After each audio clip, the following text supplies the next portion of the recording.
I often ponder on the relationship between gameplay and story within video games. When we read a book, the primary medium by which we experience a narrative is a story, the text itself. That is, the sequential series of events that composes a full narrative arc. Nothing else takes precedence over this when you're reading a book, as this is essentially the only tool an author has for the audience to experience whatever world that they have constructed in their mind. Unless it has illustrations or anything else like that, the text is essentially all you have to experience the story. When we move from books to film, I personally see a change in which the story, which from here on out will be defined as a sequentially narrated series of events that is told to the consumer, kind of takes a back seat, or rather a sidestep, thus making space for a new form of storytelling, visual storytelling. Suddenly, a film's dialogue and narration is not the sole tool that an artist has to communicate a narrative. Visual cues, set design, color correction, music, the body language from actors all serve to cover blind spots in the story and bolster certain points a creator might be trying to make. I think this new change in how a narrative is conveyed to the viewer allows for the literal story to lack in quality while still being perceived as good by the viewer. Of course, there's a clear difference between a less than perfect story and an outright bad one. I am in no way saying that alternative ways of storytelling can make up for an outright bad script, but I do think that it can improve or even save those that are mediocre or lackluster. There are a lot of movies that I have seen where the script might not be the best I've ever seen, but because every other aspect of the film, from the acting to the direction to the set design, is amazing, I still consider it a beautiful and entertaining movie. However, as you might have noticed, all these new forms of storytelling have remained passive. The viewers are still being handed these stimuli, all of which have been handcrafted by the artist with a specific purpose, and they've done so before delivering it to you. The consumer still has no agency in how, when, or with which priority all these stimuli impact the overall narrative. Enter video games. I thought about this when playing Assassin's Creed because, this is an AC channel and I'm an AC player. And I've been thinking about the opinions that different people have in the community regarding these games. It struck me that unless AC is at its best in terms of story, normally AC2 or AC Black Flag, their open world nature and ability to express oneself through gameplay can really impact how someone feels about the game. I think it is best to use examples to highlight my point. There are 3 games I want to look at in which the story is at worst abysmal and at best suboptimal, and I want to comment on how my personal preference and gameplay impacted how roughly I judged these narratives, even if their scripts and stories weren't that good. This to me highlights the difference between story and storytelling. First, let's observe AC Origins, a game that decidedly has a weak story. When the game first came out, everyone kind of loved the game, loved the story, was obsessed with Bayek, and as the years rolled by, people started to critique it more and more and started breaking down why, when you look at the narrative itself, the story itself, it's kind of a bad story. The game starts off with promise, but then struggles to cohesively convert a traditional revenge plot into a satisfying origin story for the Brotherhood. At least this is the case when looking at the story in isolation. I believe the way one chooses to play the game and therefore experience the world, and by extension its narrative, can heavily impact how you view the game's story. I personally choose to play as immersively as possible. I turn off the HUD, I find side quests narratively by observing citizens and see who wants to talk to me, and I listen in on conversations around the world. I roam the streets at a walking speed and find ways to infiltrate guarded areas without being seen. When entering these areas, I opt for stealth, always picking out guards in an efficient and stylish way while imagining the thoughts that would run through Bayek's head as he cuts through the ranks of troops to get to his target. When I arrive in a new city before playing the main story, I typically walk among the people. I listen to conversations and complete side quests to become familiar with the city and my target. Hence, when the time comes to actually kill said target, I feel much more satisfied in the build up to killing. Whereas someone who went straight to the main story might feel like the game is just cycling through nameless and faceless characters,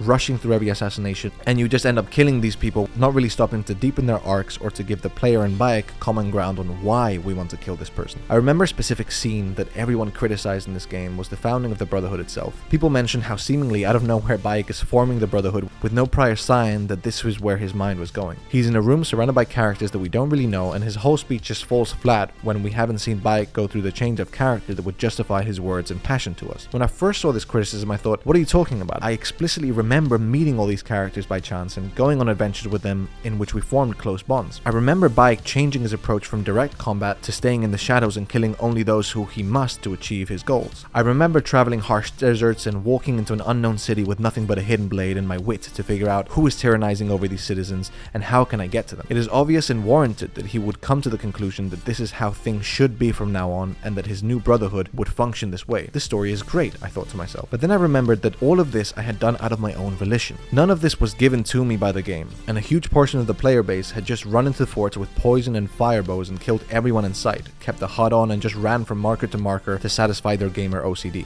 Of course, it's normal that they would do this because this is how the game presents itself. They had completed strictly the number of side quests necessary to level up and continued through the main story. And because Origins is an RPG that sells itself on the idea of choice, in this case choice of gameplay, the active storytelling done by the player will not always be the same and won't always amend the subpar passive storytelling that we talked about before. To make matters even worse, the default state of the game makes it so the narrative suffers more than it should. I should not have to jump through the hoops of turning off the HUD and motivating myself through purely intrinsic incentives to enjoy the storytelling of this game and make up for its bad story. Not the key difference between storytelling and story that I want to highlight. Ubisoft fails to properly design the game, and thus most players walk away with a less than satisfying experience that I clearly had when playing this game, and that is strictly Ubisoft's fault. I am a hardcore AC fan that's going to go through all the extra effort of doing these things to have an immersive experience. But this problem is made even worse in games like Odyssey, in which, regardless of playstyle, you really cannot get enough depth and care for the world or its gameplay systems to therefore have a good storytelling experience. So to me, this is a perfect example in AC Origins how the story is not that good, but the storytelling is. And I want to use another example if we look at Unity, a game that starts off beautifully with one of the better intros in the franchise. Our characters, stakes, and motivations at the beginning are outlined perfectly. The main cast is given equitable screen time, enough for us to believe this is a living, breathing world that had a past before we started playing, a present worth experiencing, and that it will have a future of its own once we put the controller down. However, once the confession mission is done, the one in the cathedral, the game story kind of falls flat on its stupid face for the duration of the game, right until Arno's perfect ending speech. Here again, we have an objectively weak story that I didn't mind pushing through because of how the gameplay, the mission design, the world design, and aesthetic allowed me to enjoy its storytelling much more than its direct story. Because of my focus on stealth, movement, and permeating the assassin fantasy in every game, I enjoyed Unity more than someone who prefers combat and speeding through the story without a second thought. I gained pleasure and value from walking in low profile in the streets and switching only to high profile on the rooftops. I find the narrative is more fulfilling when I assassinate Latouche through a combination of social stealth, parkour, and environmental stealth, rather than running in and pressing assassinate before the guards can get to me.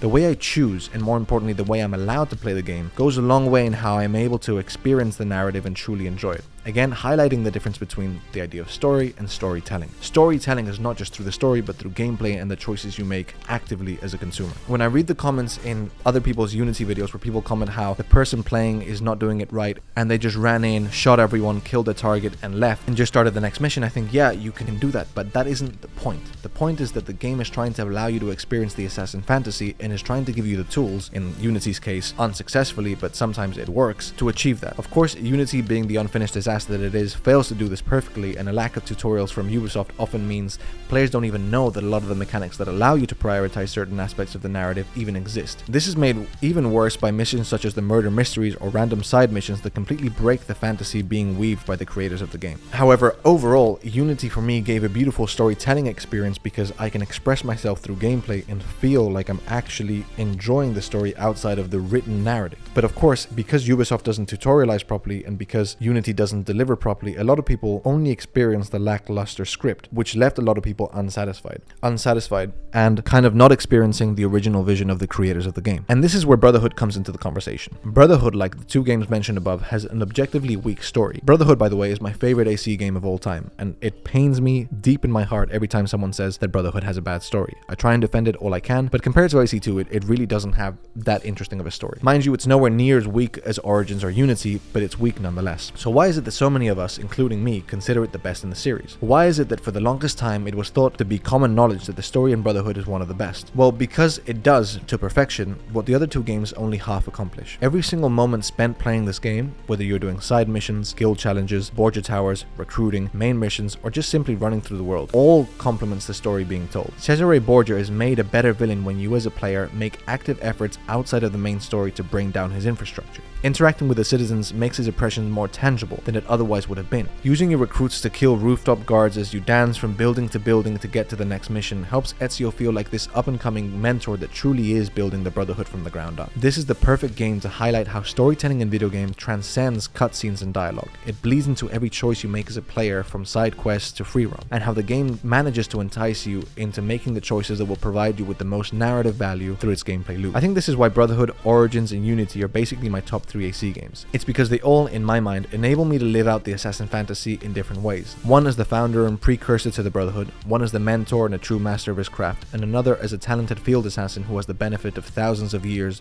of experience to learn from while learning how to be a good assassin. What I love most is that the effort I put into improving the narrative for myself, the more effort I put into improving the narrative for myself, the more I am rewarded. It makes me enjoy the games even more than someone who just plays these games quickly and doesn't really go into experiencing the side missions or immersing yourself in how you choose to play the game. Of course, I understand that a lot of this is the fault of Ubisoft and not tutorializing and not really crafting an experience that is easy for the player to be intrinsically motivated to play as an assassin and kind of immerse oneself in the gameplay. But I do think that there is a lot of merit to those AC fans who make the extra effort to immerse themselves into the game rather than just letting the story do that. And I think that this is the huge difference between story and narrative. A narrative, at least in video games, encompasses every aspect of its design. Its open world, mission structure, movement system, combat and stealth, NPCs, music, and of course the story that all encapsulates what a narrative is. So while these three games I discussed may not have the best story, I do think they have a very good narrative. Bear in mind that this opinion is in no way intended to excuse or much worse ignore the clear problems that these games have. They are there, and they can be pretty egregious. I also don't think it's fair to expect this amount of effort from players in order to make up for the incompetence of the creator to properly deliver the vision as intended. Brotherhood, Origins, and Unity